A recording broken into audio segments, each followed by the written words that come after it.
Mettre la pression. Si on a le droit d'attendre de la sexualité dans son couple, ce moment de vie et de couple est un peu particulier. Du coup, je vous conseille de plutôt proposer des exercices de connexion physique pour rapprocher vos corps avant de passer directement à de la sexualité. Ne pas mettre de lubrifiant est une grossière erreur quand on reprend la sexualité en postpartum.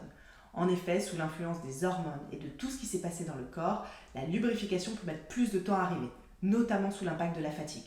Donc utilisez un lubrifiant à base d'eau idéalement. Ne pas parler du sujet avant, pendant et après est une erreur assez classique des jeunes papas.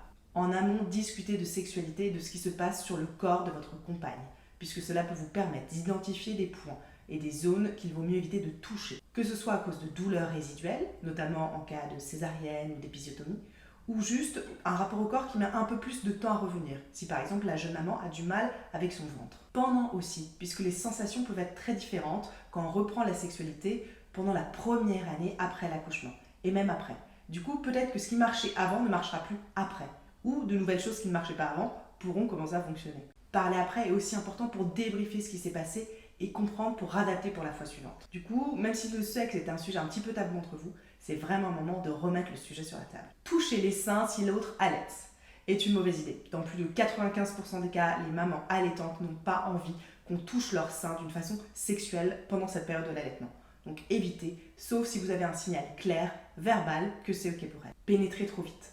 Même si vous avez très envie, même si ça fait longtemps et que parfois les rapports sont très espacés, attendez avant de pénétrer. Notamment avec la fatigue, le stress, les hormones, la lubrification peut mettre plus de temps à se faire et l'ouverture peut être un petit peu plus longue. Donc prenez le temps de faire de longues préliminaires. Et si c'est une des premières fois où la pénétration va de nouveau avoir lieu, cela peut être un moment qui est un petit peu anxiogène. Du coup, respectez ce rythme et cette barrière psychologique qui peut exister. Ne pas explorer d'abord une sexualité sans pénétration. Quand on pense à sexualité, on pense toujours à pénétration, mais ce n'est pas obligatoire. En postpartum, je vous conseille d'explorer cette option. Jouez, caressez, faites des masturbations mutuelles. Découvrez et reconnectez-vous par le plaisir, sans forcément avoir à passer par cette case pénétration qui peut parfois être un peu anxiogène pour les jeunes mamans. Proposez des positions qui ne sont pas adaptées. Toutes les positions ne sont pas forcément adaptées en postpartum. Que ce soit vraiment physique, si la maman a une césarienne ou une épisiotomie, certaines positions peuvent lui faire mal, notamment les positions qui vont appuyer sur les cicatrices ou appuyer sur le ventre. Pareil, si la jeune maman allaite, les positions qui vont exercer une pression au niveau des seins peuvent être désagréables. Ensuite, prenez en compte le paramètre de la perception du corps. Certaines mamans ne seront pas forcément au début très à l'aise pendant la première année, voire plus, avec par exemple leur ventre ou leur sein. Donc adaptez les positions pour que l'image que la maman ait de son corps pendant qu'elle fait l'amour soit quelque chose de sensuel et de beau. Ne pas s'adapter à l'état du corps et aux blessures potentielles de sa conjointe.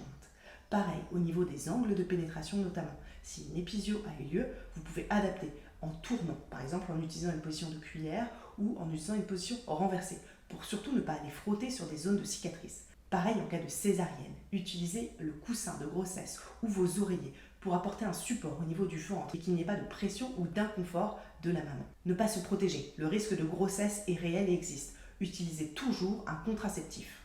Le faire avec le bébé dans les parages. Non, on ne fait pas l'amour dans la même pièce où son enfant, même si on en a très envie. Il suffit d'aller dans une autre pièce. Vous pouvez aller dans la cuisine, dans la salle de bain, même dans les toilettes. Juste changer de pièce. Cela permet aussi aux deux de pouvoir lâcher prise et d'être dans un rapport qui n'est pas un rapport de parentalité, mais un rapport de couple, un rapport de conjugalité. C'est très important d'apprendre dès le début à dissocier les deux et de continuer à le faire dans les années qui suivent.